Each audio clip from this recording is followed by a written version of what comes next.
Good afternoon. So I was just sitting here eating some chocolate, and I noticed on the package, "Sin gluten," gluten-free chocolate. Now, am I missing something? Did chocolate ever have gluten? Or is this just a marketing scam? And now we're starting to market things and label things that never had gluten as gluten-free. I find this highly suspect. I think that's what's going on here. I could be wrong. Maybe chocolate used to have gluten. I'm going to have to look into this. Excuse me. Wanted to do the entry just to give you a quick update. Yesterday was a pretty significant day in my stay here on Mallorca. I had to leave the other house in the other village and come to a new house in a new village. I was pretty disappointed, reluctant, kind of bummed to leave the other village because as I've already described, I had such a great experience there, and I would have been really happy to spend another month in Esporles. However, as soon as I got here yesterday, I realized it was a good move. It's the right move. The house is in the country.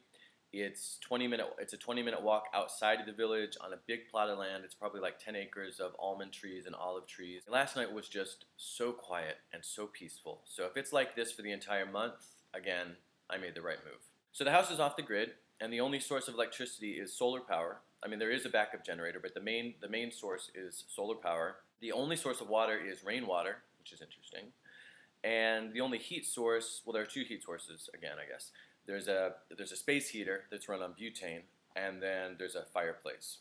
So within about an hour of getting here yesterday, I was already chopping wood, which is not something I have a lot of experience in. Because of that, it didn't occur to me to put gloves on. And I don't know how well you can see that, but within less than an hour, I had 4 blood blisters that are fairly painful today. So I learned my lesson. Oh, the other thing I learned is when you're chopping wood, you have to hold it in place somehow, because otherwise it flies everywhere. So I won't show you my shin, but I had wood flying at my shin pretty hard yesterday, and it's pretty bruised. The other thing about being in this house is there's no Wi-Fi. So on the one hand, I think that's going to be great in the sense that it's just going to help me to clear my mind, fewer distractions. I'm not going to be able to get online every time I'm just kind of bored, or every time I have a question, or look at email when I don't even really need to be looking at email. So in that sense, I think it'll be good. On the other hand, it's going to drive me crazy. We just take it for granted. Like the thing the other day that happened when I went to a gas station, and I pulled up and I told the attendant, because they still have attendants here in Spain, I told the attendant to please fill it up, and he said, "I'm sorry, I'm out of gas." So just in the spirit of things we take for granted. Well, it's the same I think with Wi-Fi, right? It's everywhere now. So not having it at home is going to be, on the one hand, good for me. On the other hand, like I said, it's going to drive me crazy. I've already gone to my computer a few times, or thought about going to my computer a few times to check my mail or look up a question, and it's like, well, I can't do that. I don't have Wi-Fi. As far as the book is concerned, what I'm going to do next is another read through start to finish, yet again.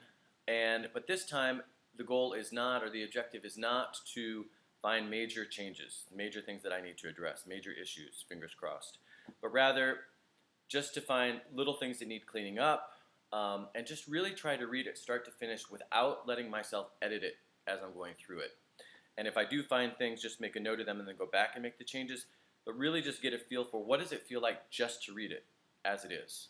And is it where I think it is? Is it basically 99.9% done? Am I really there or not? And try to read it just with that objective in mind and see what I find out. So fingers crossed. The other things I'm going to work on over the course of the next month that I'm here are, first of all, a collection of short stories that I've already started, and they're about my experiences both leading up to and then once I got here on Mallorca, and then the videos.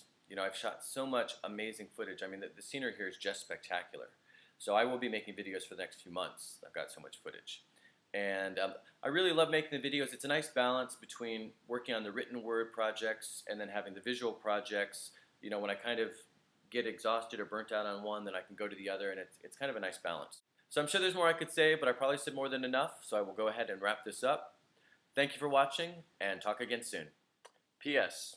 I was just having a midnight snack, actually a 2 a.m. snack, and I just happened to notice down here in the corner of my almonds, of my toasted almonds, sin gluten, gluten-free almonds. I knew it was a scam.